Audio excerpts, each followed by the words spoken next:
3 minutes after 10, a very good morning indeed to you. And inappropriate, I think, to talk about being back in the room or normal service being resumed or anything like that. An awful lot of people, I think, perfectly understandably, remain deeply moved and somewhat dazed by events yesterday and, of course, of the last couple of weeks almost. And I was, even as someone who cut his teeth on newspapers, I was slightly surprised this morning to find that some papers have no room at all for any other news. A couple of pages of international news, perhaps, or one or two pages of home news, but you're getting past the fold, as we say, past the centrefold before you reach anything that is not related to yesterday's, unprecedented and remarkable event. The picture editors and the photographers have really come into their own. The Telegraph, which is some mornings struggles even to merit the description of a newspaper, has pages that are works of art today. If you're looking for one newspaper to keep for posterity,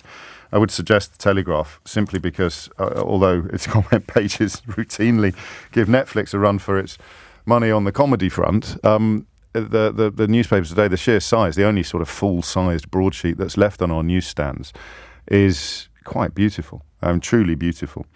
And I've had some strange thoughts this morning. It was the I newspaper that drew my attention in this direction. And what I want to do today, we'll talk about this for an hour, then we'll probably talk about these very troubling and, for many of us, confusing events in Leicester, where there is a sort of form of sectarian warfare unfolding on the streets of the city. And I think in the final hour, we might have our first Brexit phone in a very long time, because the disappearance of that American free trade agreement over the horizon is profoundly important. The first hour, though, looks at the question of how we provide a head of state. And it's not a thought I've ever had before. I mean, as a younger person, I probably leant a little bit towards republicanism. I remember when I became the father of daughters, buying in 100% to the sort of Disney-fied view of royalty and princesses, because little girls so often want to dress up as princesses. And then, somewhat oddly, becoming a bit discombobulated by it. Because, of course, this idea of a hierarchy that you can never, however gifted or brilliant you may be, you can never climb to the top of it unless through birth or through someone who benefited by birth falling in love with you. It is a little odd. It's the polar opposite of meritocracy. And then I kind of, as is often the case, I have these thoughts that probably get best filed under the idea of, remember that we're trying to make the world we live in better, as opposed to trying to create a utopia. Yeah, you have to recognize the reality of limitations, that we're working within limitations. And therefore the question of how best to select a head of state, or what system is best to promote a head of state, to provide a head of state, comes into play. And that's where I found myself having some quite strange thoughts yesterday. Key among them being the question of whether or not actually having somebody who has spent their entire life being trained to become a head of state is a pretty good way of doing it. I often, when I share thoughts with you that are box fresh on the radio, I do often have to reserve the right to retreat at full speed, at full pace. And it may well be that today is one of those days. It may well be that by 10:30, never mind 11 o'clock, you've pointed out a huge flaw in my thinking. But I did find myself looking at a characteristically petulant tweet from Donald Trump yesterday, who was essentially claiming that if he was still president of America, he would have had a better seat at Her Majesty's funeral.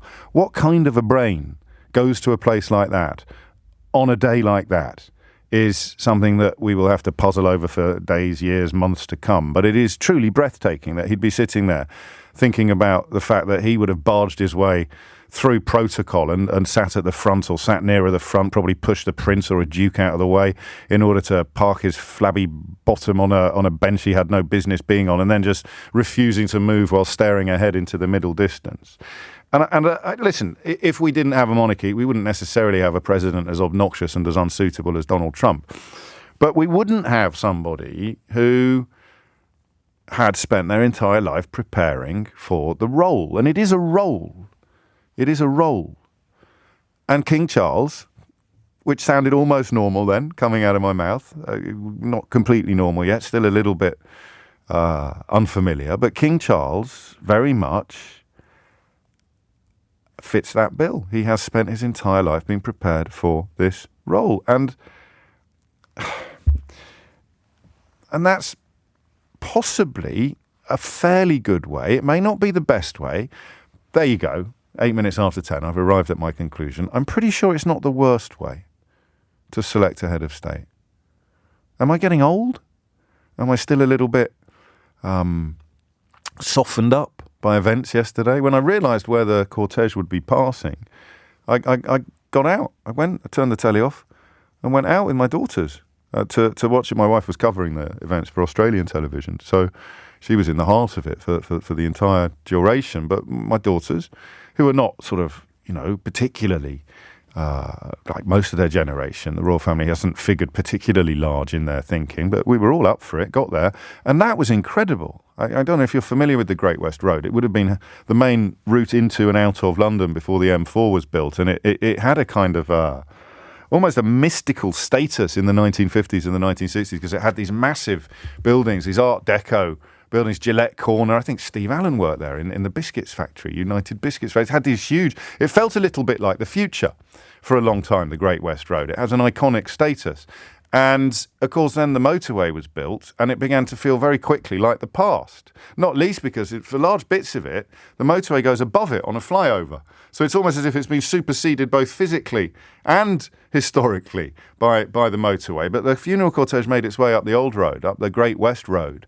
And when I got there, when I got to the junction, it was rammed. It was 3 or 4 people deep as far as the eye could see. So looking right back into central London and then looking left over the horizon. And I think it stayed like that, judging from the television pictures, pretty much all the way to Windsor.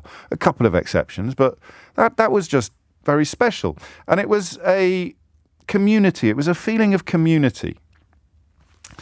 Already Sam is sending me rather pertinent Thomas Paine quotes. A hereditary monarch is absurd as absurd a position as a hereditary doctor or a hereditary mathematician. Big fan of Thomas Paine, Sam, but none of us are right about everything. And so that sense of people weren't all there to bend the knee or wave the flag. They were there to witness history. And we did witness history. Whether you like that description or not, you can't really argue with it. We witnessed history. Whether you like the system that renders it history is not relevant to the question of whether or not it is history. It is history. And we witnessed it. And then earlier this morning, looking at the newspapers, looking at, again, the Telegraph particularly choosing to put King Charles on the front page as a mark of what is to come rather than what has passed. And I did sort of think, this isn't the worst way to do it, is it? 0345 6060973. So when I turned to another newspaper and read the headline, "We're preparing to stage protests at the coronation. Now is the time to be brave," I read it in a slightly different way, perhaps, than I would have done a few years ago. In the late summer sun, the newly anointed King Charles walked through Cardiff, shaking hands and greeting people who had come out to welcome him. Amid the cheers, one man shouted for his attention.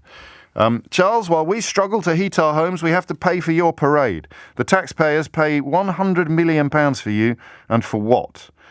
Before the man could finish speaking, a security guard had intervened and the king had turned his back to greet well-wishers. But the Cardiff protester, alongside a handful of protests elsewhere in the country, are, I think, going to form a more vocal opposition to the monarchy than perhaps we've ever seen before in this country. Fair play, I think, to Republic, the anti-monarchy campaign group, who suspended all public comments briefly as a mark of respect for the Queen, but have now, with the proclamation of King Charles, started again in earnest. Their chief executive told the newspaper, "The accession is a game changer. For most people, the Queen was the monarchy and the monarchy was the Queen." I think there's some truth in that. And whether or not King Charles becomes the monarchy and the monarchy becomes King Charles, only time will tell.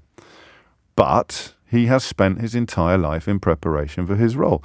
He has spent his entire life watching a paragon of monarchy.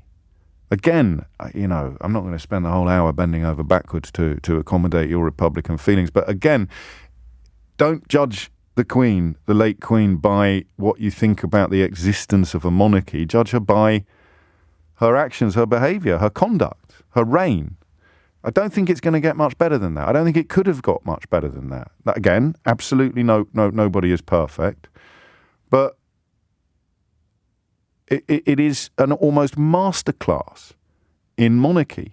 And it means that our new head of state has not only spent his entire life in preparation for the role, but has also had, quite possibly, the finest teacher, the finest inspiration, the finest mentor, the finest role model it would have been possible for any head of state to have. And if Charles doesn't turn out to be the monarch that his mother was, then his son also will have seen his grandmother for 40-odd years performing her duties in a way that is, about as good as it gets. So there it is. You can disagree with me as strongly as you like today. I wasn't in the mood. I didn't feel it would have been right to give vent to too much of this sort of thinking last week, although we took a rather brilliant call from Liverpool, who managed to tick most of these boxes without being gratuitously offensive. Today we can actually have a proper set to about it, if you like, a proper Barney. 0345 6060 973 is the number you need. Have you changed a bit? Have you warmed to the concept of monarchy? The Republican campaign groups seem to be betting on the opposite happening, that actually the Queen's departure from the stage will dilute people's enthusiasm for the entire institution. I find myself, and I'm only one person, I find myself currently in a mildly opposite position to that. I find myself thinking more warmly about the concept of monarchy, perhaps because of how Donald Trump has changed my views on democracy. But I find myself thinking more warmly about the concept of a British monarchy than I think I have done at any other point in my life. It might change. It might have disappeared by tea time. It might go out of the studio door with the first caller to the programme this morning. But if you're similar to me, let's talk it through. And if you're absolutely persuaded that I'm talking even more bilge than usual, let's talk that through as well. Either way, the number you need is 0345 6060 973. Hit the numbers now. You will get through. 10:18 is the time. I'll let Olivia kick things off for the opposition this morning. Either you believe in democracy and equality or you don't, James. I did suggest that I might be in the tail between my legs territory by the end of the first call to the programme. This isn't even a call, it's a text. The idea that someone is better than us for no reason other than the random family they were born into is ludicrous. I'd rather have Donald Trump elected as head of state, and I'm a lefty. That's democracy. But the idea that someone who's managed to persuade millions of racists to cheer for his Muslim bans and white supremacy is better than the rest of us is surely even more disgusting or even more ridiculous, Olivia. And that's democracy. I don't know. I may say that quite a few times in the course of the next 40 minutes or so. Let's start with Jake, who's in Wickham. Jake, be gentle with me. Hi. Hello. I kind of had the same epiphany as you yesterday. I was having a bit of a to and fro with one of my best friends, Stu, and he's completely against me. Hi, Stu. He's completely against me in my views over the monarchy. And so I was delving into more on the Republic side and what their voice and thought was.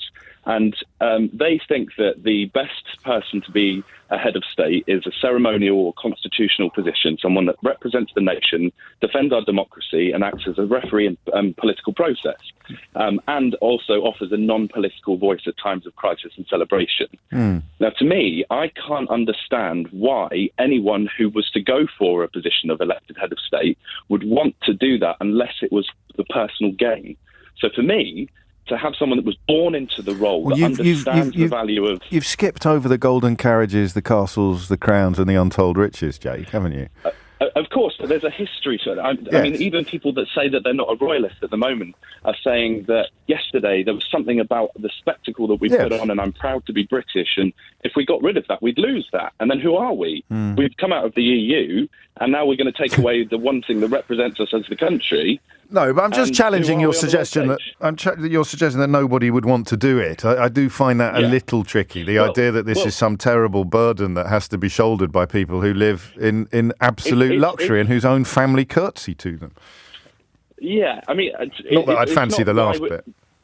It's not that they maybe my wouldn't mother-in-law want to do it.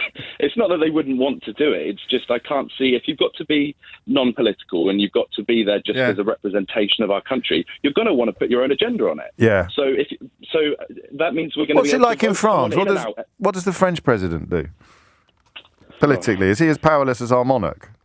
Because we think about the prime minister, don't we, when we're talking about politics and elections? Yeah. I don't know. My ignorance is embarrassing. So no, I take your point. We'll let the castle stand, but the idea that there is no, in terms of what the role actually is, there's no self-advancement involved in it. There's nothing satisfying.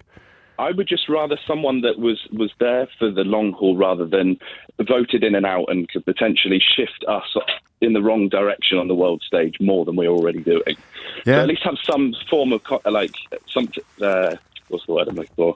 Longevity, consistency. Longevity, consistency. Consistency. No, I see it. I'm a little surprised. Are you surprised to find these words coming out of your mouth, Jake? Would they have done? I am. I am too. And we may have been slightly gaslit. I'm a lefty. Yeah, I'm all for democracy. I'm a lefty, as they would say. But to me, it feels nicer to have a comfort blanket of the crown above Parliament than just some Donald Trump-esque character above. No, and I mean, maybe we've been slightly softened up or gaslit by the pageantry of the last few days and the epic. I mean, whether it's the music or the images or whatever it is, the sight of the crown in the hearse going up the road, well, twinkling caught my eye. Who knows what it will be? Robin's not impressed. James O'Brien on LBC, tying himself in knots, trying to convince himself there's something good about the monarchy, just as tortuously as he does trying to convince himself there are some decent Tories.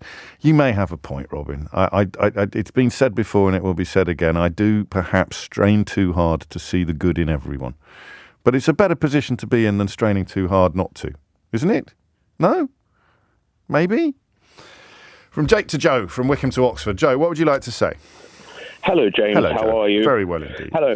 Good. I just wanted to make the point, an awful lot of opposition to the royal family seems to come as in two forms. Did I just get my French prime ministers and presidents mixed up? I may have done. Anyway, you carry on. I'll do that. I'm not going to correct you on that. Someone has to. I mean, they've had 5 republics, James. So probably you were right during one of them.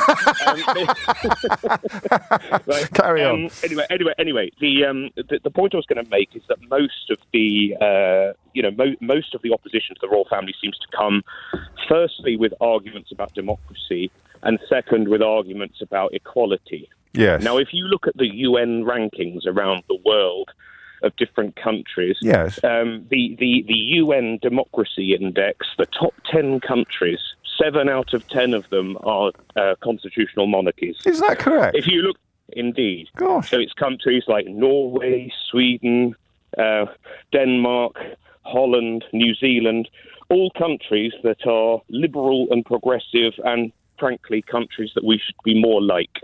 And if you look at equality and democracy on that index, I can tell you that on democracy it's 7 out of 10. On equality, I can't remember what the statistic is, but constitutional monarchies compare very favourably in terms of progression and democracy. Yeah, but that's my point. It's a very good point, and having got my presidents and prime ministers mixed up in the context of politics, I'm very reluctant to move into the choppy waters of modes, medians, and averages and means. But you're looking at it.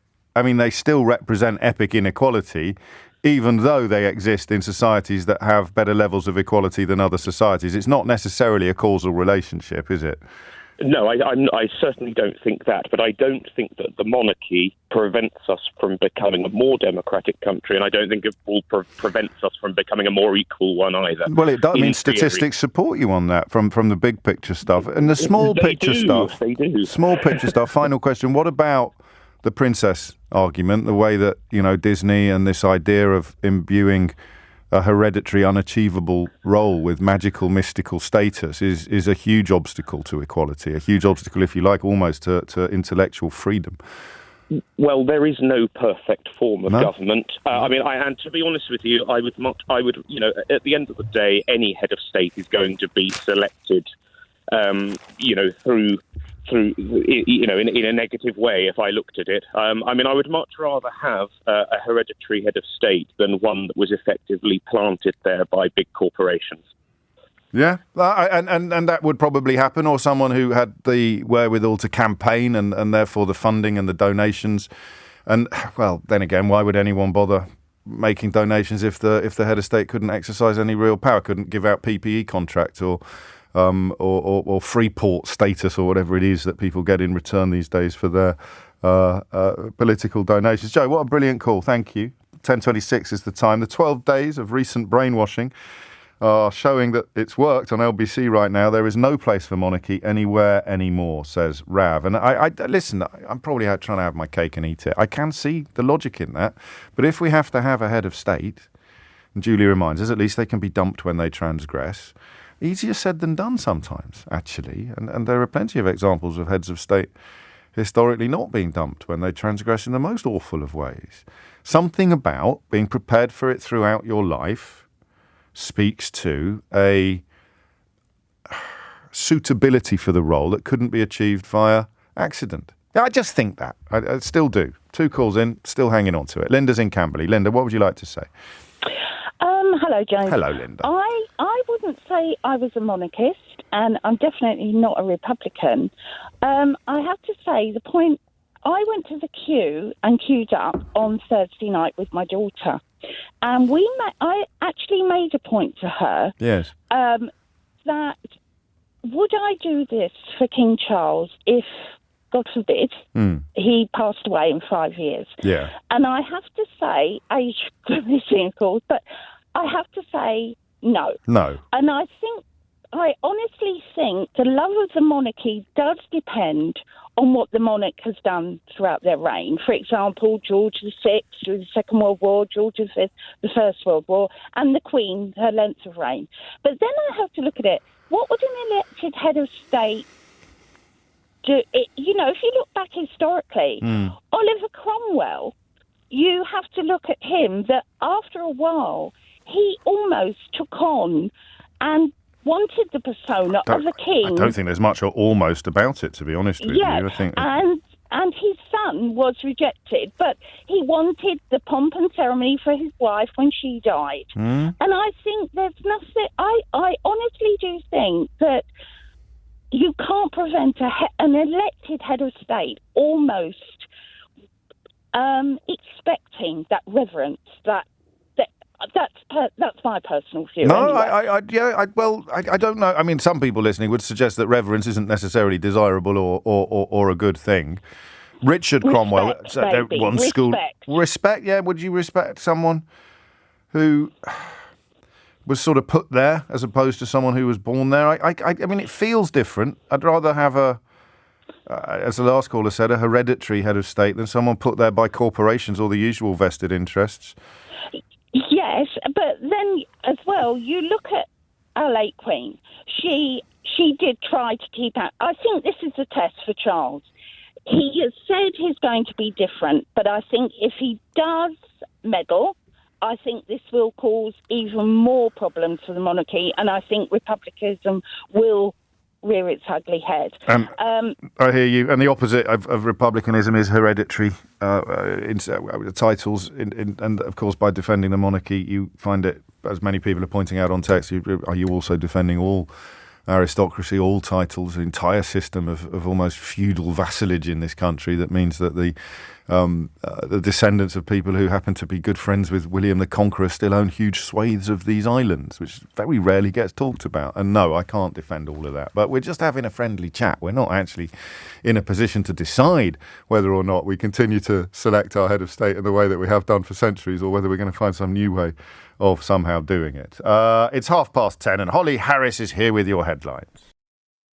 It is 10:33. You are listening to James O'Brien on LBC. Chris Dignall makes a point. I'm no royalist, but socialists wanting to scrap an almost powerless monarchy to then hold the door open for an uber-powerful Jacob Rees-Mogg or Nigel Farage presidency is turning my stomach.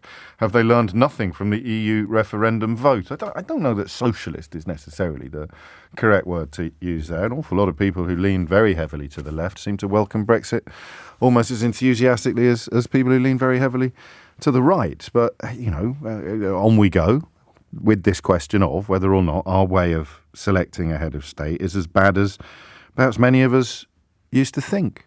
0345 60 60973 is the number you need. Grant's in Woking. Grant, what would you like to say? Hi, James. How are you? Very well indeed. What's on your mind?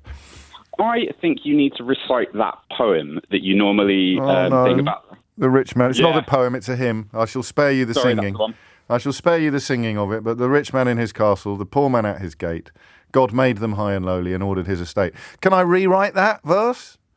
The rich man in his castle, the previously poor man doing very well, thank you, after a policy of economic redistribution was introduced without the abolition of the monarchy.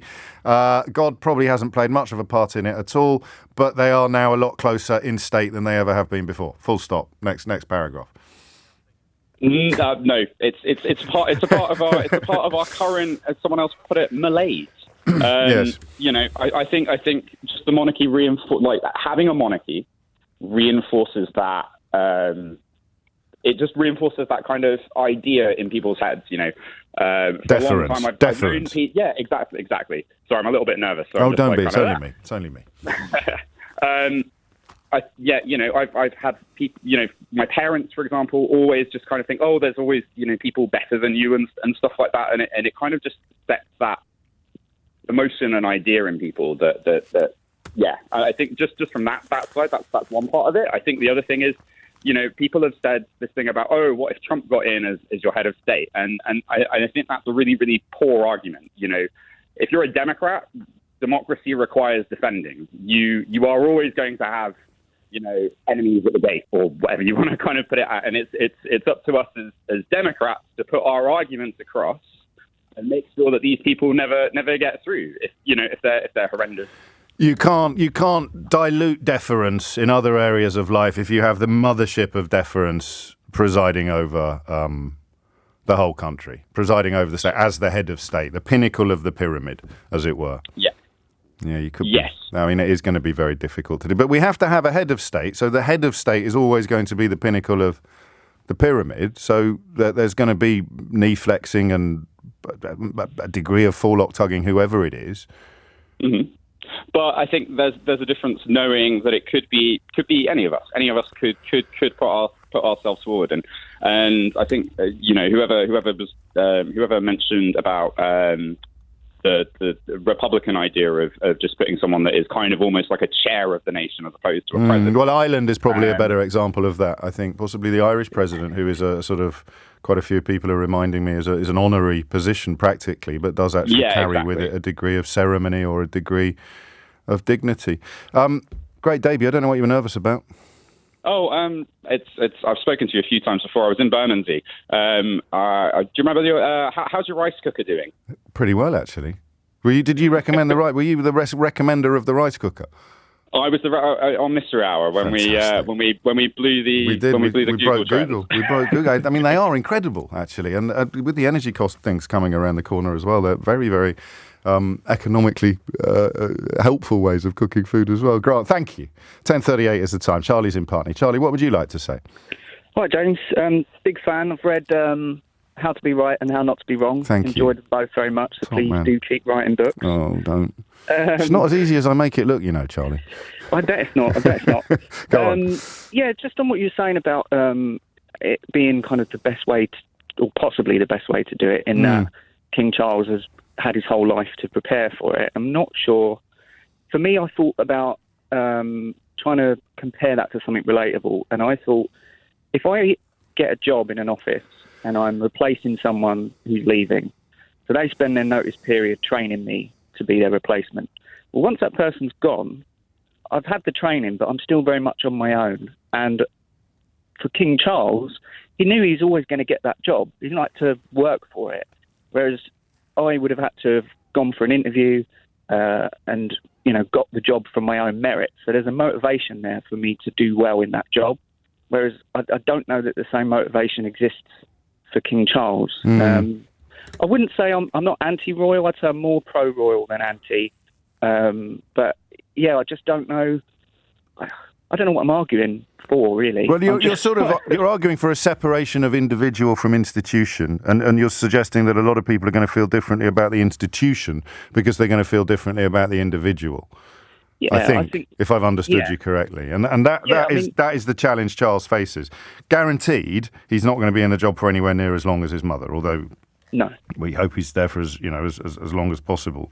And that is going to mean he's not going to achieve that status of like almost furniture, and I mean that in a good way. I like being part of the fabric of the nation. That's a better word than furniture. I'm not comparing the royal family to sofas or armchairs. They're the fabric of the. So he won't achieve that level of feeling like the fabric of the nation. And the Republican groups are certainly thinking that might change the way that people start to think about the institution of the royal family in general, even though they're not actually opposed to it. They might start asking questions about its suitability and which I think is good. I think all of this discussion is good. And I spoke to Jim Diamond Saturday morning on the show about when King Charles was on that public procession and the guy sort of heckled him. We were sort of discussing that, and one guy who called in said that he didn't like that he would have to explain to his children why people were behaving like this when someone's mum had died. Okay. But I think it's good that we should have to explain nuance to children, and because the royal family, they're not all good and they're not all bad. How do you explain to children why they can never achieve the highest levels in the land when we're all born equal supposedly? Exactly, and I think a lot of stuff that's aimed at kids is this kind of illusion that you can have this too if you only work hard enough.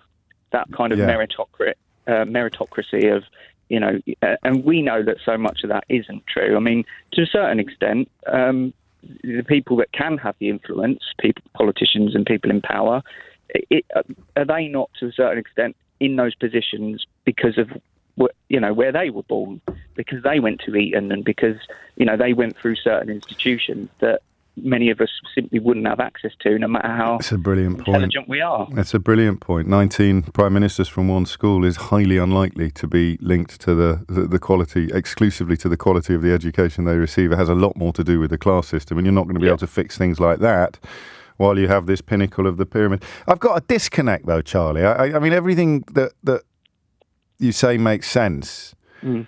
And that's where you started talking, that disconnect, that separation where you're thinking, it's been such a magical few days, such a moving few days, and it's making you feel more warmly about the whole institution. But that's not actually causal. You just because we've had such a moving few days doesn't mean that the institution's relevance or role has changed in any way. And as the dust begins to settle, perhaps the Republican campaign groups will see an uptick in support as more and more people say, but why do we do this? We don't have to do this. Why do we do this?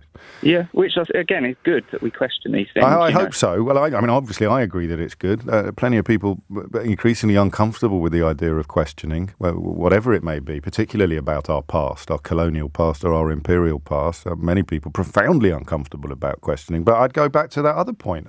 For everyone who says, I don't want to have to explain to my children why someone's heckling the king, I'd suspect it's much harder to explain to your children why we still have a king. 0345 60 60973 is the number you need. Charlie, thank you, mate. Nick's in Ealing. Nick, what would you like to say? A couple of phone lines free now, actually. I don't just give out the number for fun, If you want to get in touch, do grab one of those lines now. Nick, what would you like to say?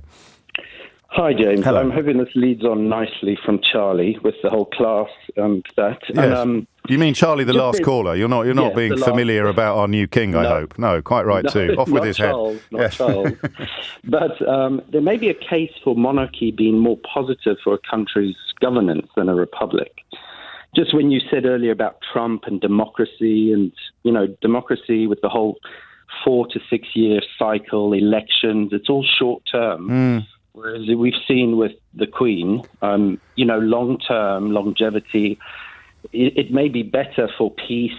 They're not thinking about themselves, as the Queen, I'm sure she didn't most of the time. And I think you're right. I mean, I think you can't separate the Queen from the national interest in that way. I mean, she would have acted always for stability, and stability sustains monarchy. So it's self-interest in a way, but it's national interest in another. It's pretty much 50-50, actually, isn't it? Yes, but that stability is going to pass on to the next, and there's no question about it. And if the country is taking advantage of that, then it's almost the monarchy's just. I mean, I'm no royalist. So no, well, I think a lot of us today, if that's the sort of silent preface to a lot of our comments, I'm no royalist, but I'm looking at the available options, and I'm looking at the pageantry and the emotion of the last few days, and I'm thinking maybe this system is actually considerably far from being the worst available option. I've been hit with a few of these, so I'm going to actually very cynically and shamefully, I'm going to demand that you answer this question that's come in from a pal of mine, actually, the author Dominic Utton, who says, surely if you accept King Charles as somehow better than us by accident of birth, then you also have to accept Prince Andrew as somehow better than us by accident. There you go. Get out of that one, Nick and Ealing. Yeah, well, they still have to be, accountable and responsible. Yes. The whole with great responsibility comes... And with nature nurture, yeah, with great power comes great responsibility. I don't know. I mean, there's not that much power, so there's not that much responsibility. I'll answer Dominic's point and just say, yeah, it's a very good point. And if I was sitting here looking at Prince Andrew having acceded to the throne, claiming that it was the best available system or far from being the worst, obviously I wouldn't have a leg to stand on. So I don't know whether that's cognitive dissonance or ducking the issue or actually a valid point. But it's the only one I've got, and I'm sticking to it. 10:48 is the time, and the idea that the monarchy, as it stands, might be a much better way of selecting a head of state than some of the other available options is I'd say it was going okay in terms of consensus and still hanging on in terms of my personal conviction. But the more you see it as emblematic of a much bigger issue, i.e. hierarchies, aristocracies, inequalities, the harder perhaps it becomes to justify. I like the reminder from other countries that you can have monarchs without having anywhere near as much pageantry and luxury as we have here. Whether it's apocryphal or not, I do not know. But the idea of Prince Charles having a member of staff squeeze his toothpaste onto his toothbrush every morning does seem to be a little bit ridiculous. A sort of beyond Disney type of scenario. But you could still have a king who lived a semblance of a normal life, but had that head of state status. And I do wonder whether that is the direction in which Charles, and perhaps even more so William, who seems a very modern royal. The Queen was almost ageless, I felt. It would be very hard to associate her with a single era because she ran through. She was so young when she came to the throne that she seemed part of every era. My emphasis is important there. It's on every. Whereas William is, maybe this is because he's younger than me, you don't see him as being ageless. You see him very much as being rooted in whatever modernity is, and that ancient history of royalty seems a lot less part of him than it was part of his grandmother. Duncan's in St Austell in Cornwall. Duncan, what made you pick up the phone? It was about the presidency, really, and the way we elect one, because if you think when it comes to the monarchy, you can probably say at least 2/3 of the people are in favour. Probably, yeah. But when you come to vote for anything, be it a president, a government, or whatever, you find that about 2/3 are not happy with the result. So we've got Conservatives on, 34% or whatever it was. So 2/3 of the population aren't happy. So you'd have a similar thing with the president, no matter which system you use, I believe, that you'd have a head of state that most people don't want. Oh, I see what you mean. Yes. Yeah, because, unless you had some sort. I mean, people are suggesting people like David Attenborough or Judi Dench or people that are seen as supremely undivisive and very, very popular. So it's not. I mean, you're not going to get deeply politicised. I mean, there's part of me also that thinks, oh, what an awful fuss. Do you know what I mean? What a palaver it would be. But that's no reason not to do important things, is it? A fear of exertion or a fear of strenuousness. Absolutely. But wouldn't there be the danger then is actually you're turning it into a vote of celebrity? Yeah. Well, popularity. It's a popularity contest. There's nothing wrong with that, is there? Well, like I said, Charles has prepared 70-odd years for the role he's taking off, rather than someone that just walks into it. Just fancies it. I mean, in Ireland, it would often be an academic. It'll be someone that's proven themselves in another field, like the most positive arguments for the House of Lords when it becomes a sort of receptacle of expertise, you know, the idea that the tallest tree in that field would make a head of state. And just briefly, if you would... Yes, sir. The rest of it, you know, the fact that you have to show deference to some duke whose greatest achievement in life has been the great grandson of William the Conqueror's best friend, or you have to, you know, pay to park in a field in the middle of Norfolk because there's an earl round the corner who owns pretty much the entire county, or that kind of thing, which is peculiar to the United Kingdom, and it must be an obstacle to mobility and equality, mustn't it? No, don't you think it's the same with all rich people and rich money? The America's another one at the top. You know, you have people that have like deference. I don't think you have the same ownership of the land beneath our feet that is. I mean, you know, I walk out of this studio in Leicester Square and huge swathes of the city are owned forever because they're on, even when people live in them, they buy 900-year leases or whatever it may be. I never understood that in estate agent windows when I first moved to London. Why can't you just buy a flat? Why is it a 999-year lease or 400 years remaining or 30 years remaining? That they own everything. And that is actually quite weird. And there's no bigger exemplar of that weirdness than the royal family. No, but it's in the same way you've got Russian billionaires and Chinese billionaires. No, because they're buying it in real time. We can see them buying it. It isn't sort of, I don't know. But it's pre-owned, isn't it? It's something that they don't sell. I don't know. Well, maybe we need sanctions of some kind. So they rent out. I don't know about sanctions. For the aristocracy. What sort of a communist are you, Duncan? I know, I'm teasing you. 10:54 very nearly. James O'Brien on LBC, looking at the question of selecting our head of state and clinging now, I think, to the notion. I mean, it's not fair, but life, I mean, I'm going to do that line now that every parent has done, even though they swore when they were kids that they'd never do it themselves. Life's not fair. Get over it. What would you do instead of a monarchy? Liz is cross. I'm close to ringing in. I really don't have time for this. But this conversation is the straw breaking the camel's back for me. I've spent the last 11 days feeling completely othered by the ludicrous tide of devotion and obedience to a morally abhorrent institution. Everything you stand for, James, is about equality, and the monarchy is an intrinsically unequal institution. It is morally indefensible. How can so many intelligent people fall for this con? Even the queue was a manipulation of the public. Booking online slots would have been better for everybody. The key was created as an advert for the monarchy. The queue, I am now close to despair. I'm sorry to hear that, Liz, and I'm sorry that I'm part of that process of despair. I suppose I accept most of your criticisms, and I would offer up only in defence in the 21st century, with this accession of this king, what harm does it do? To which there are long and detailed answers, but they're nowhere near as long and detailed as they would have been in previous generations. So I'm not patronising you, I hope, but I am just pointing out that the wrongs and the wrongnesses of royalty are perhaps not as huge as I used to think, and you perhaps still do. Anna is in Liverpool. Anna, what would you like to say? Hi, James. Hello, Anna. I'm a first-time caller, so I'm a bit nervous. Welcome aboard.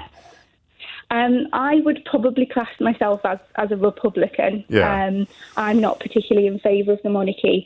I obviously respect the late Queen. You know, particularly my mum would make me say that out loud.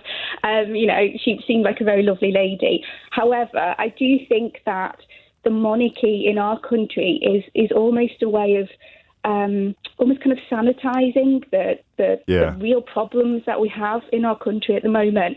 And I think from speaking to people, a lot of people tend to kind of go back to the monarchy and see it as this fantastic thing because we're so keen to cling on to something that people have seen as something we've traditionally done well, almost to kind of hide the fact that we've got an awful lot of problems going on in our country at the moment. It was bizarre this weekend to see people claiming that the pageantry of the funeral and the successfulness of its organisation and execution was somehow a counterpoint to the economic crisis or the cost of living crisis or or whatever other crisis you want to pick on, the burgeoning recession, or the epic inequalities in this country, or the research showing that by the end of the decade, the average family in the UK is going to be worse off than the average family in Poland.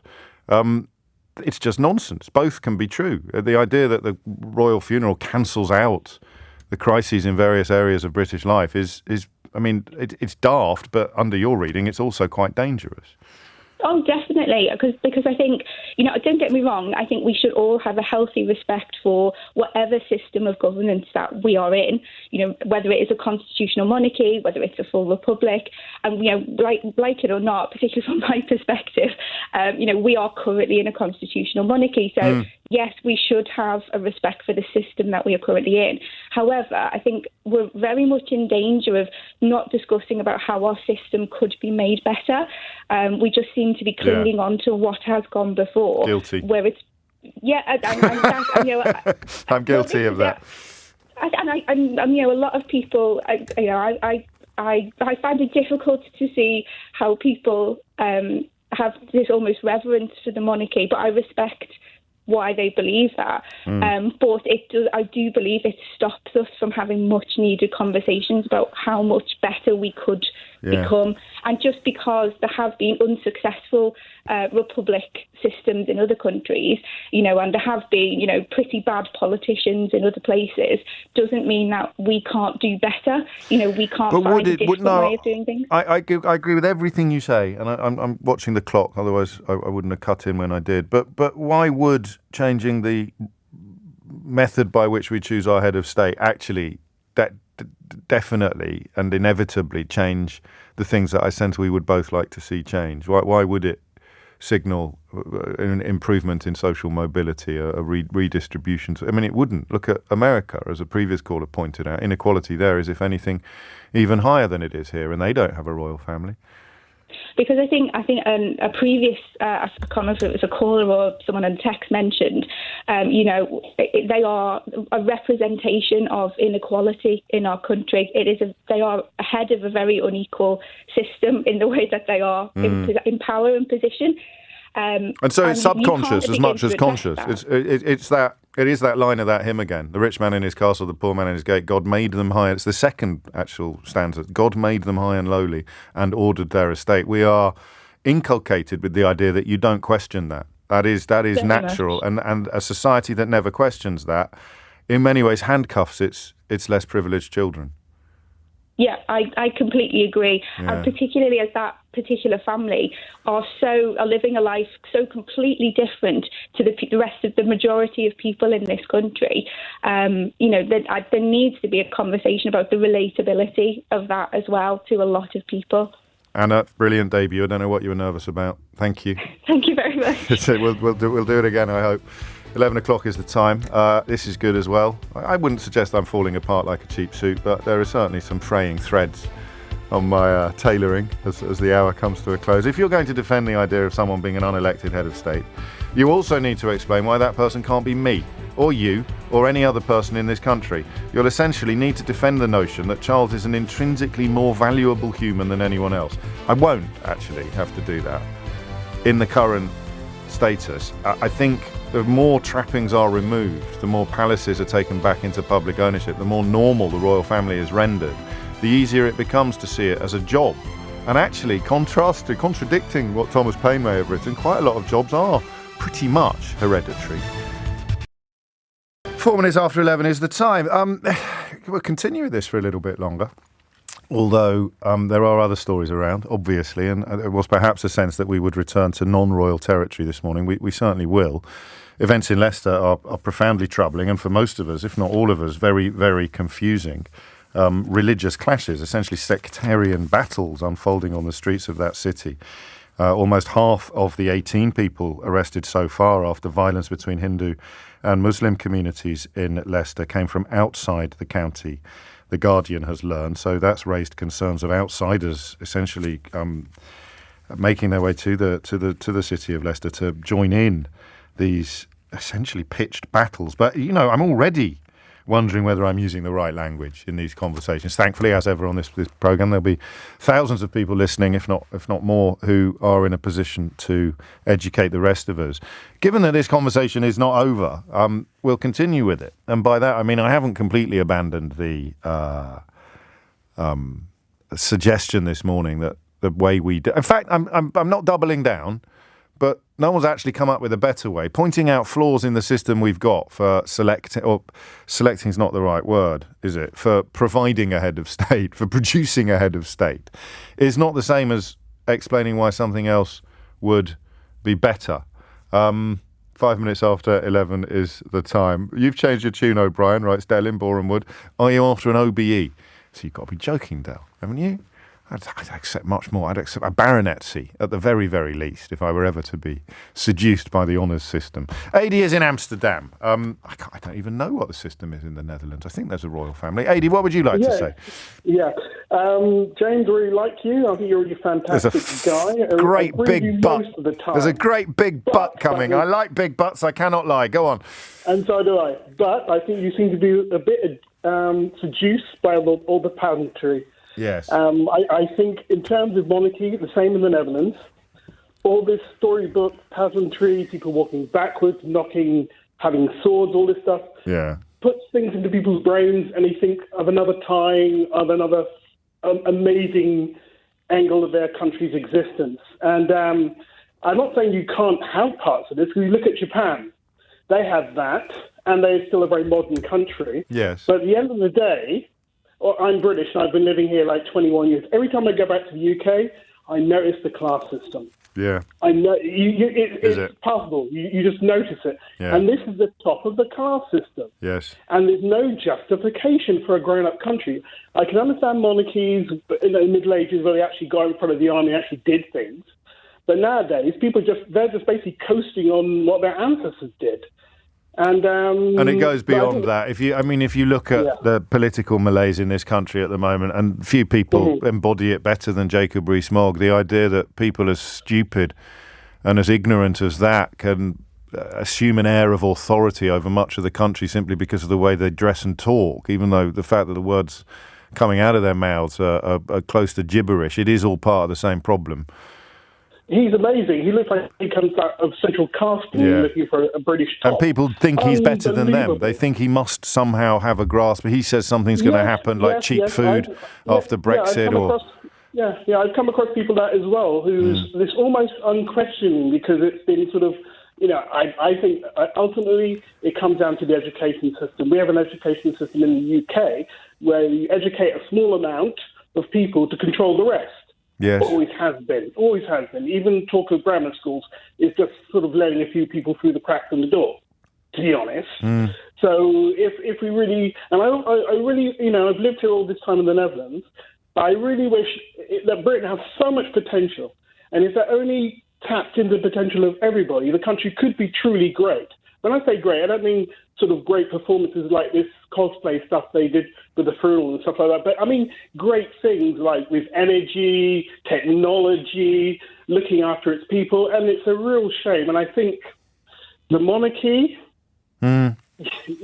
I mean, you're getting a bit dewy-eyed now. I mean, I don't know that suddenly there'd be this astonishing emetic of success and achievement if we changed the way that the head of state. Yeah, of course, not overnight, because there's a lot of it entrenched. But I said to the last caller that it is as if we handcuff our least privileged. The less privileged you are, the tighter the handcuffs put on you at birth are. And the more privileged you are, the more unearned freedoms you have. So Jacob Rees-Mogg at one end of the scale, and a genius who's going to a school where they're going to get lost amid all the disruption and difficulties at the other end of the scale, despite being 100 times cleverer than the cabinet at the moment, they're never going to come close to achieving. And a monarchy is, I just want to sound too, I almost said disloyal then, but you can't really get past it. The more traditional a monarchy is, the more accepted a monarchy is, the more accepted epic inequality is, and absence of mobility. It is.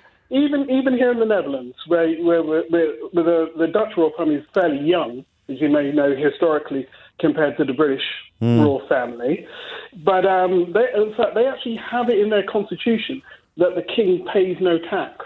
Right. That's actually in their constitution.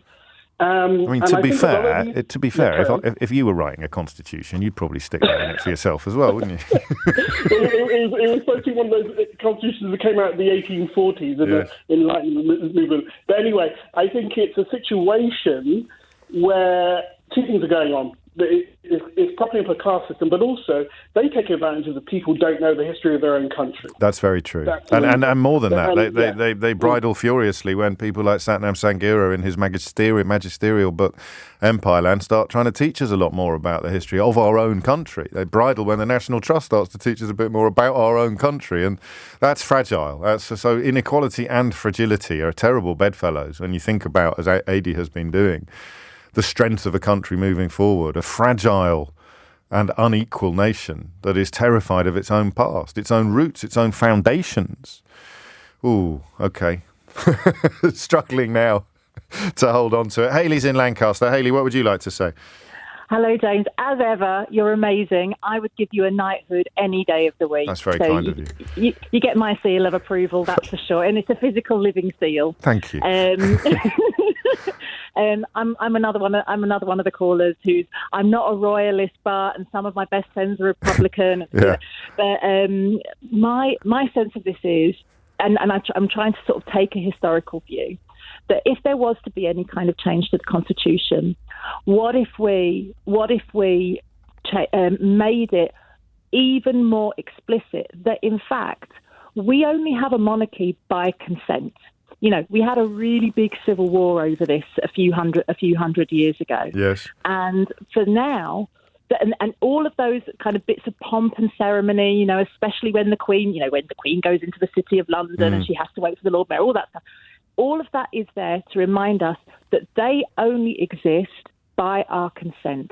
And for as long as that happens, we are according them that privilege. And I wonder if so it's not necessarily that we're saying you're better than us and we accept that and we happy for that to be foisted upon us. If anything, our history demonstrates that we don't accept when people try to lord it over us. We don't like Jacob Rees-Mogg. You're pushing your luck a bit here, Hayley, aren't you?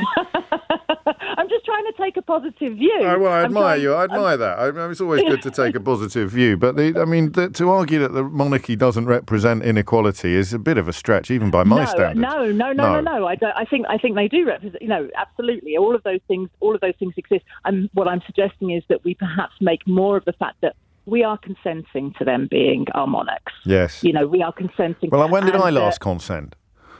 I don't. Well, you didn't. When did and you? I didn't. But no. Maybe we should. So what are you talking about? Don't.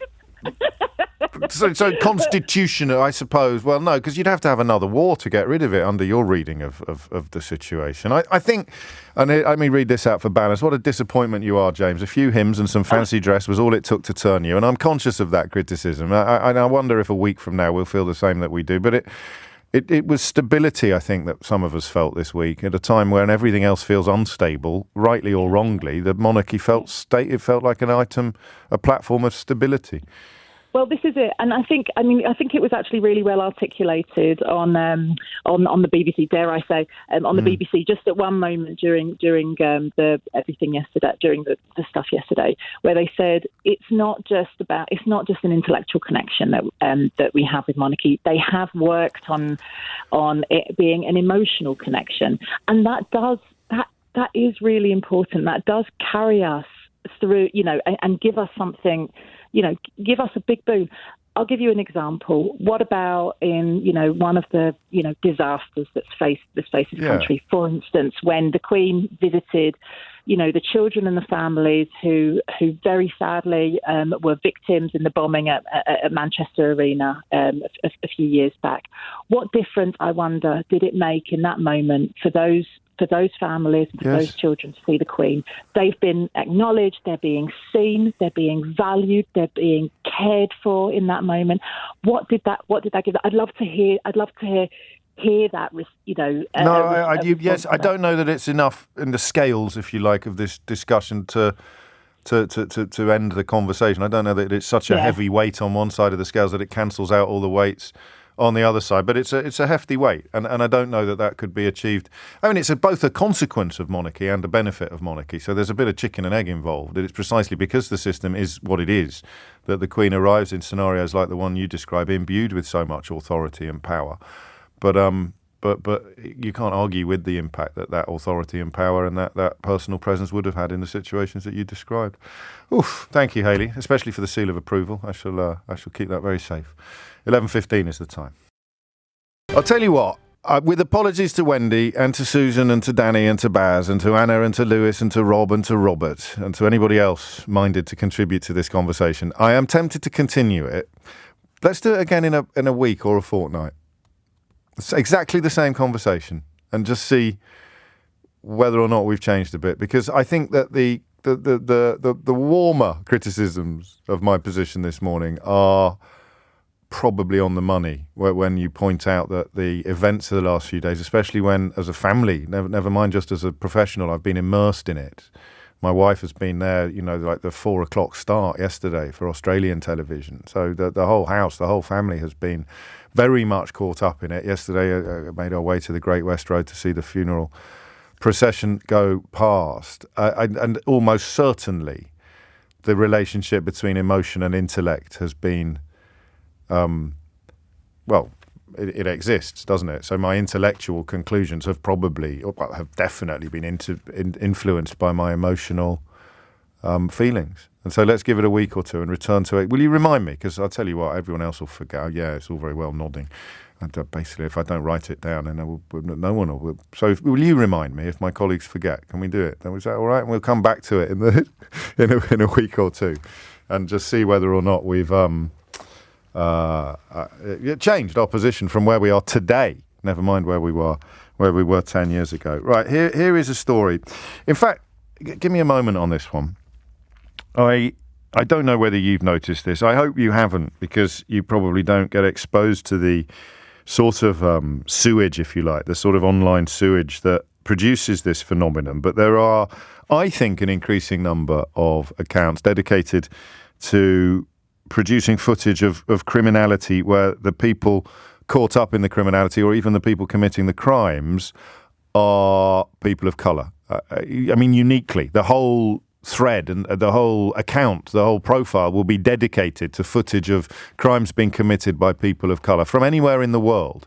And they will add something to it like, oh, this must be the cultural enrichment that people are telling us about all the time. And it is racism. It's racism in its purest form, if you like, because these accounts don't contain any footage or evidence of white people committing crimes. And so the idea is to link people of colour, to link ethnicity with criminality in a way that is obviously designed to provoke racial unrest. And that's why I thought twice about covering the story that we're going to cover next, because I noticed it as a consequence of precisely the sort of accounts that I have just told you about. But you can't look away from important events just because racists are using them to do racism. You can't do that, you know. A very, very good example of it would be the grooming gangs, which we've been covering on this programme since the Times newspaper first drew attention to it over a decade ago. But it is popular to pretend that people don't talk about the grooming gangs consisting of largely Pakistani men in northern and Midlands towns. Somehow we don't talk about them because we're frightened. I mean, it's nonsense and it's not true. But you have to resist the temptation to steer clear of the stuff that's being used by racist provocateurs to provoke racism. You have to talk about stories that are important, which is why we cover those stories in grave detail, even as various how would you call them? Various charlatans may be telling their followers that give me money and I'll tell you about these stories that aren't being reported in the mainstream media. They are being reported in the mainstream media, and you're passing your cap around, little Tommy 10 names, around people who don't follow the news. So I've just mentioned that because I want you to know that this story is already being used by the sort of people I've just described as a justification for the words of Enoch Powell, for example. Enoch Powell was trending at the weekend. That's why I clicked on it, and that's why I came across these accounts that are dedicated to amplifying and promoting footage of crimes or footage of unrest featuring exclusively people of colour. So you've got to have the courage of your convictions on these things. This is clearly an important story, and it's one that I don't understand. If I lived in Leicester, I would clearly consider it to be even more important than I do as someone who lives in London. Concerns have been raised of outsiders joining religious clashes. Riot squads are now on standby in Leicester. Police call reinforcements to quell violence between Hindu and Muslim youths, fuelled by social media. 15 people were arrested on Sunday after rival gangs, many wearing masks, gathered in the east of the city. Now, that's scary for everybody, particularly, of course, the people who live there.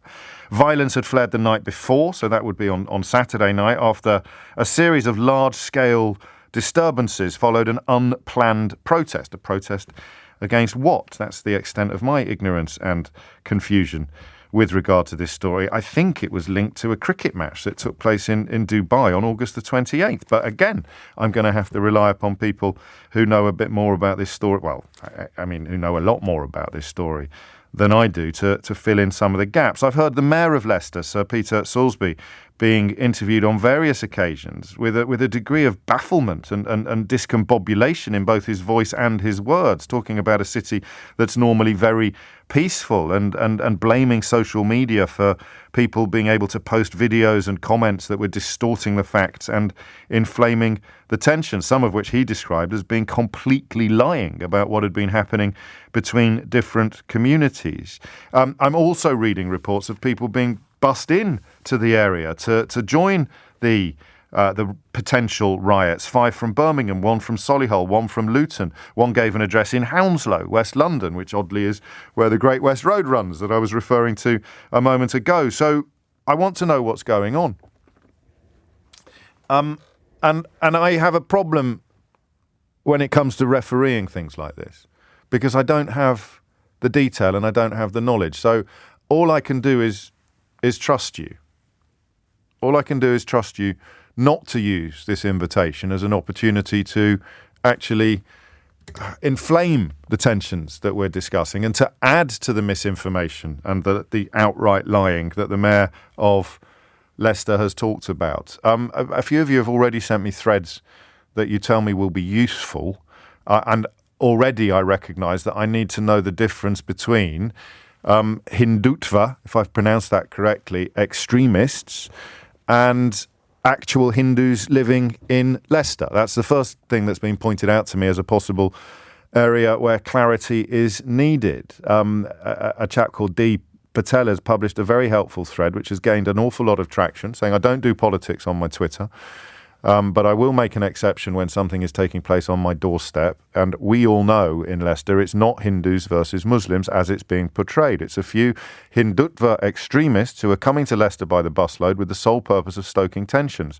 They want to see actual Hindus living in Leicester join their cause. The vast majority of Muslims here know this isn't about Hindus or Hinduism. We live in Leicester together. We play together, we eat together, we study together, and we work together. There have never been issues in this city. And then some acronyms I'm not familiar with. RSS, BJP. And I mean, that's the starting point for us, I think. I want to know what's going on in Leicester, and I want you to tell me. 0345 60 60 973 is the number that you need. And I want you to talk about it in a respectful way, respectful both of what is happening and of my own. And I'm not embarrassed by my ignorance on this occasion. You might perhaps think I should be, but nobody can be across everything. Nobody can be plugged into everything. This has unfolded unexpectedly. It's taken the Mayor of Leicester by complete surprise. And so I'm not embarrassed by my own ignorance or by my own sense of surprise. But I just want to know what you think is going on and why these battle lines have been drawn and why these events are taking place, and how significant is it that almost half of the 18 people arrested after the violence between Hindu and Muslim communities, although that thread I just referred to rejects that characterisation, it's the one that The Guardian has chosen to run with this morning, almost half of the 18 people arrested so far have come from outside Leicester, and the Mayor has also expressed concerns that people were travelling into Leicester looking to take part in the clashes. It does suggest, he said yesterday, that there are people with other battles to fight who are coming to Leicester to fight them. It's distressing that they choose to do it in our city. We pride ourselves on good relations between communities. I'm not a Leicester expert. I grew up in the Midlands, but not the East Midlands.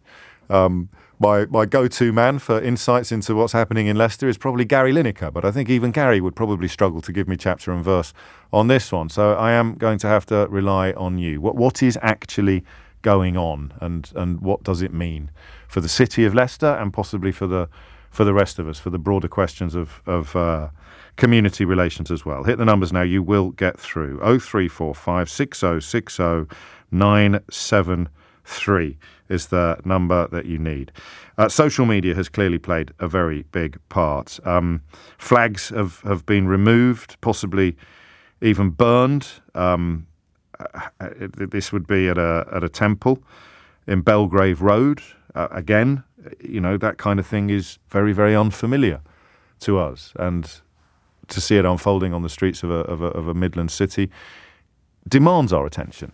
To take you back to where I began this introduction, it is absolutely important, even if people are using it to somehow claim vindication for Enoch Powell at the weekend, which is what first drew my attention to the story, although I can tell you that today it is among the tiny, tiny number of news stories that have made their way into British newspapers, some of which go way beyond the centrefold with coverage of yesterday's funeral before they find room for any news at all. So I mentioned that solely to give you an indication of what a big deal it is. In a day when there are, say, 5 domestic news stories in the newspapers of note, the biggest in terms of newsprint dedicated to them, the Times and the Guardian, both go very, very big on this, albeit at the back of a book that is otherwise full of funereal coverage. You are listening to James O'Brien on LBC. Straight to the phones after this, because I don't think I need to prove to you any further that I have very, very little knowledge or understanding of the relevant issues on this one. Holly Harris is here now with your headlines. 33 minutes after 11 is the time. The headlines: riot squads on standby in Leicester, and Leicester arrests raise concerns of outsiders joining religious clashes. What is going on? Samia is in Ealing. Samia, what can you tell us? Hi. So I've had to pull over to just speak to you about this. This is something that I think is affecting, it's traversing worldwide now. So as far as I'm aware, I come from Ealing and actually live in Southall, which is quite a predominantly Asian area. Yes. We have Hindus, Punjabis, Muslims, like everyone, loads of different communities living together, and it's quite a peaceful community. I'm also Mauritian, so I come from a little island off of Madagascar, Mauritius. Yes. Again, very predominantly Hindu nation, but there are Muslims, Creoles, loads of people living together in perfect harmony. And recently, the Indian government, who, they are quite far-right nationalists. What do we mean by that? I'm going to have to be, I'm going to have to be very careful. I'm going to have to be, it's a very extreme... So this is Modi. This is Modi's government. This is Modi's government. Okay. I know, I can tell you now that they have committed acts of complete horror. The Hindutva, BJP, and the other one that you mentioned earlier, they're all basically interchangeable. They all stand for the same thing, which is essentially to exterminate Muslims from the face of the earth. And would they say that out loud? I mean, how much of this is your analysis? So much okay. Of this is not just my analysis. This is something that has happened and has affected my ex-husband's side of the family. They are from Bihar, which is in India, and my ex-husband's family, they have members of their own family that have been lynched or killed by the Hindutva population. What does, again, I'm not going to keep apologising for my ignorance, but what do we mean when we use the word Hindutva? What do we mean by that? So it's an extreme point of view that has come about since Modi has been around, where but did the word exist before that? I don't believe it did. Okay, it is a kind of supremacist movement. Yes, it is. A Hindu supremacist position. Yes. Right. And there are openly, there are many videos online and social media, especially that talk. These people have been speaking about openly exterminating members of the Muslim community, and if you see them, then they should be targeted and essentially killed. Okay, it has been around. I'm just doing a bit of checking. It has been around since 1923, but obviously it's had something of as an idea and as a word. Yes. But it's had a massive resurgence in the last couple of years. It has been described as a variant of right-wing extremism and as almost fascist in the classical sense, adhering to a concept of homogenized majority and cultural hegemony. I mean, does that remind you of anybody? Yeah, it does, obviously. Yeah. So it's and the issue that I also have now. Obviously, I live in a very predominantly a predominantly Asian area in West London. Yes. I worry that this is going to come to this area. And it appeals in the same way that white supremacism appeals to certain people, to Donald Trump voters, or. I need to clarify that people may challenge your analysis. They may completely challenge your explanation, and the phone lines are open: 034560600973. I was going to say in Mauritius as well, which has quite strong ties with India. There has been a movement to try and bring members of the Hindutva population over, and it has been quelled for the moment. But I do know for a fact, because I have members of my family who work within government, that they've had to stop this from happening. And there are protests to try and stop this from, resurging, if you like, in Mauritius as well. Right. Okay. And is it? I mean, if we look for roots of it, I'm taking your analysis of a sort of far right ideology, although with the caveat that people are welcome to challenge that or explain why that's an unfair analysis. But to use that as a starting point, it is designed to do what political movements like this always do, which is generally to detract or distract from the inadequacies of the ruler, the ruling party, the leader, the strongman, the government, the president, whatever it may be, by fomenting division and distress among the population. It's a perfect way of describing it, yes. Okay. Thank you. That's a perfect start as well. But again, as I stress repeatedly, it is one which you are welcome to challenge. Let's go to Hassan, who's in Cheshire. Hassan, what would you like to say?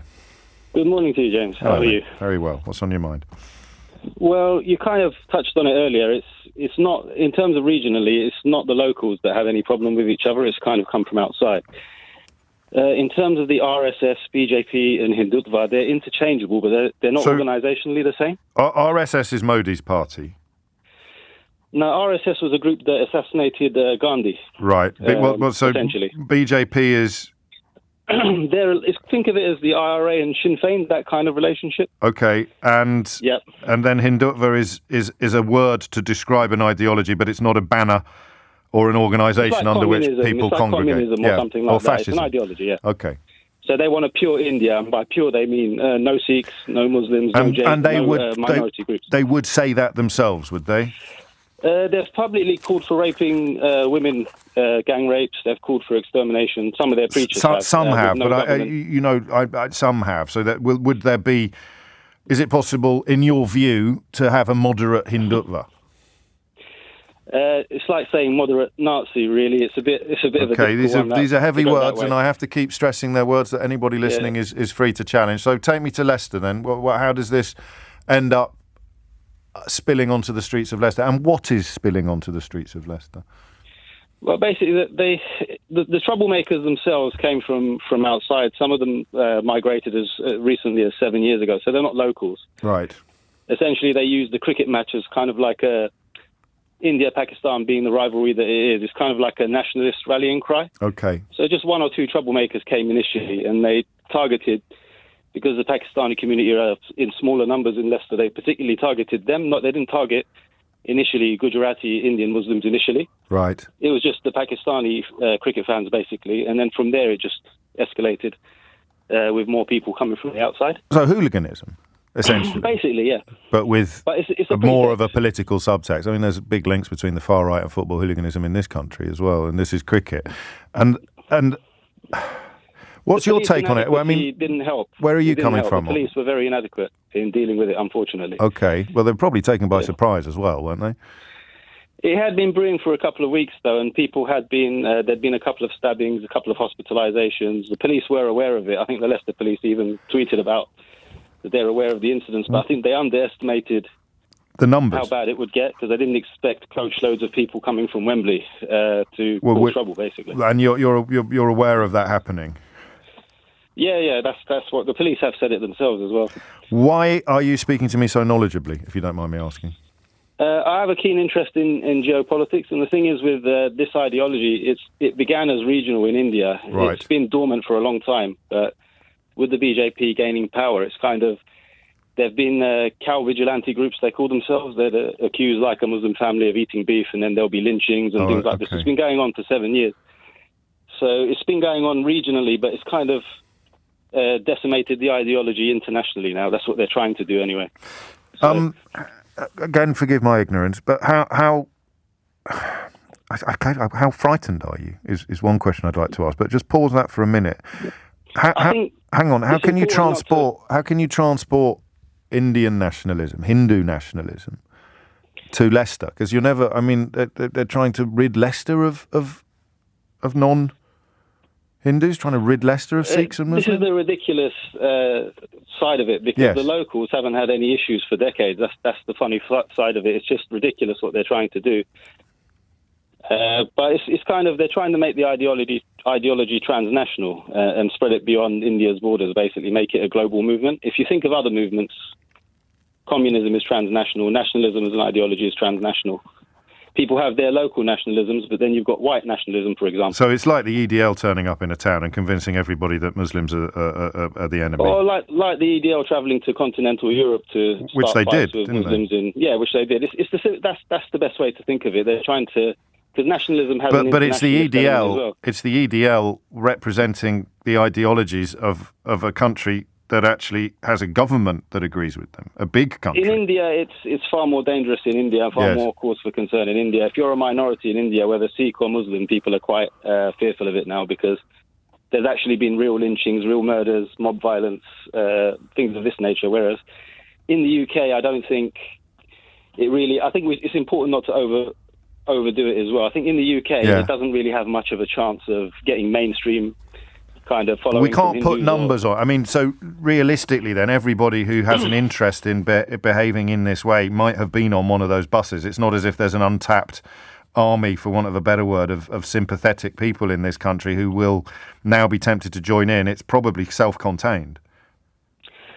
At the moment, it's a very small movement, but the problem is they tend to kind of... Whenever they tend to stoke tension, they tend to try to get communal relations to break down. So by attacking Muslims, they're hoping that some hot-headed Muslims or a minority of people will kick back, respond and attack an innocent Hindu person or whatever, and then it will become...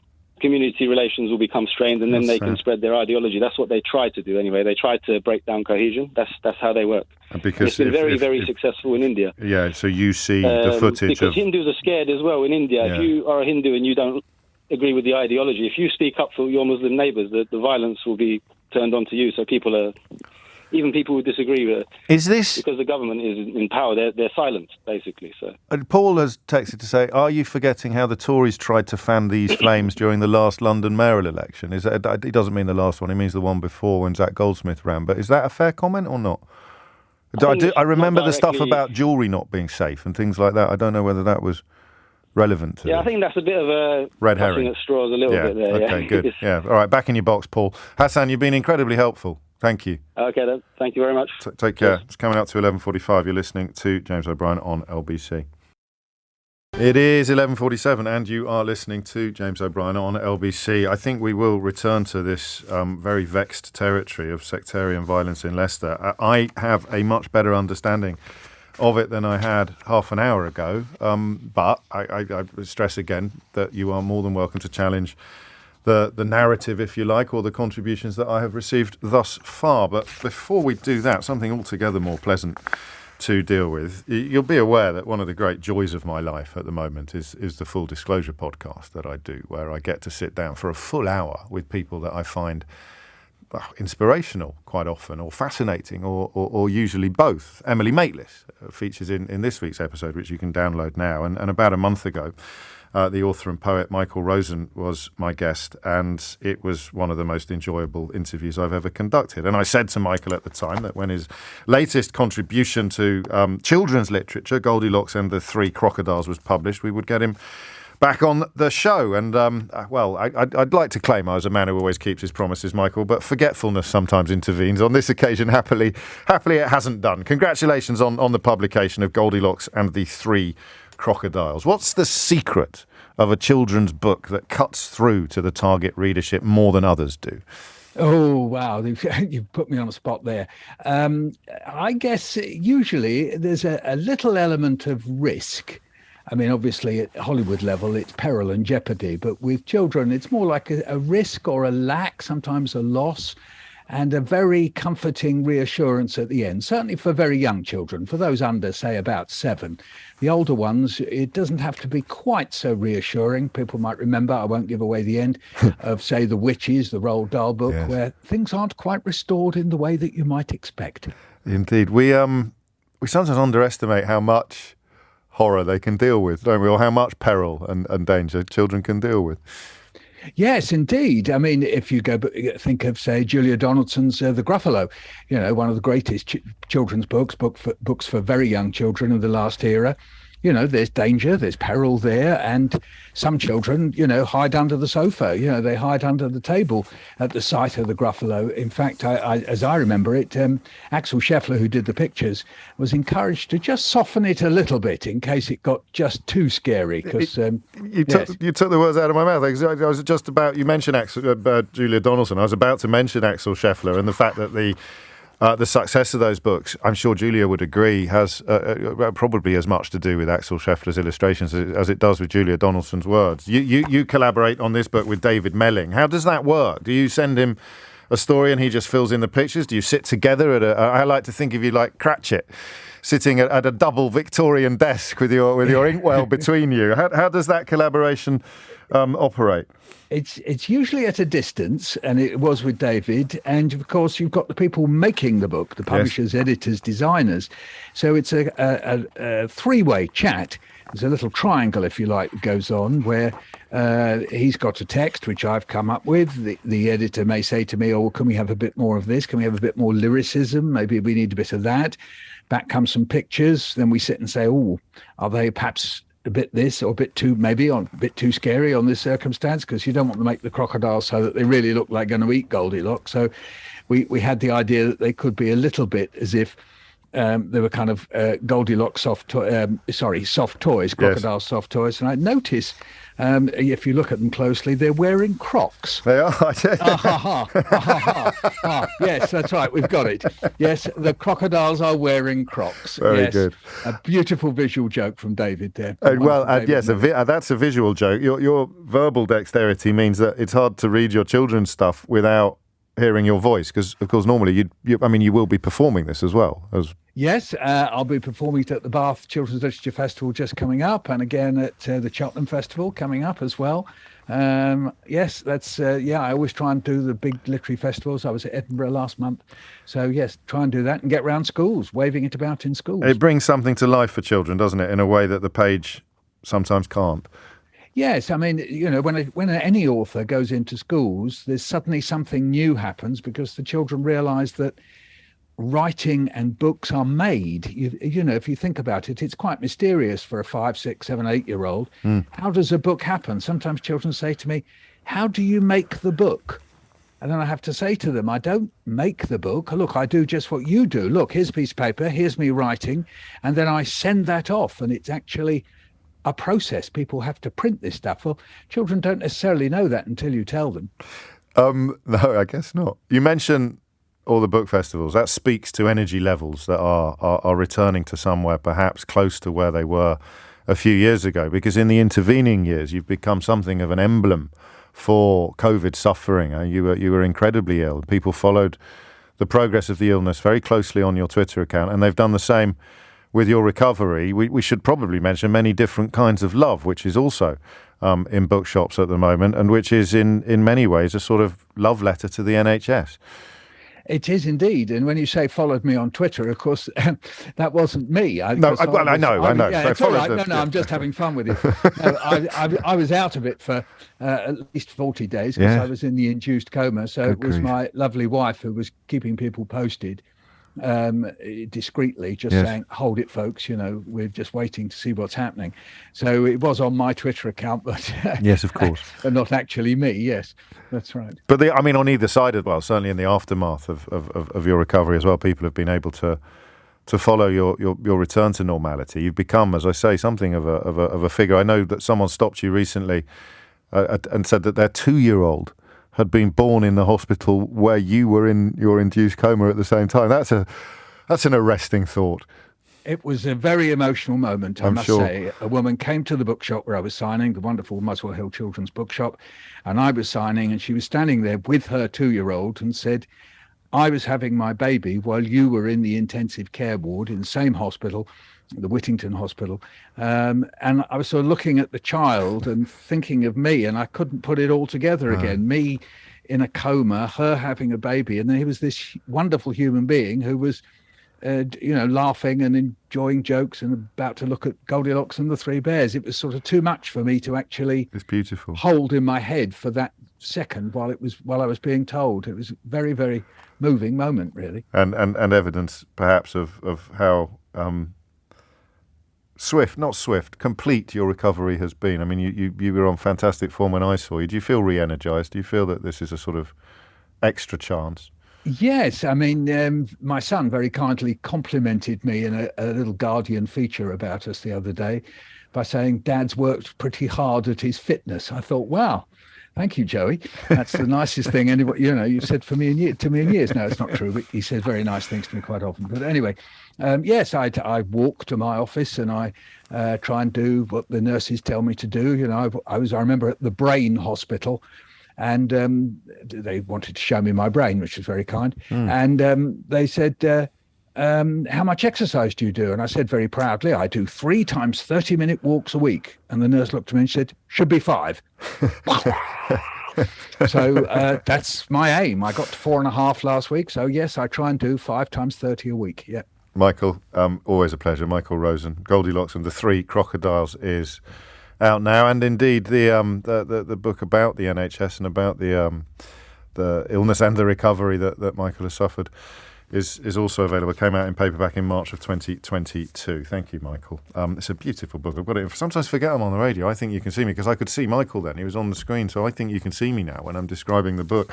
There's something about, mine are too old now.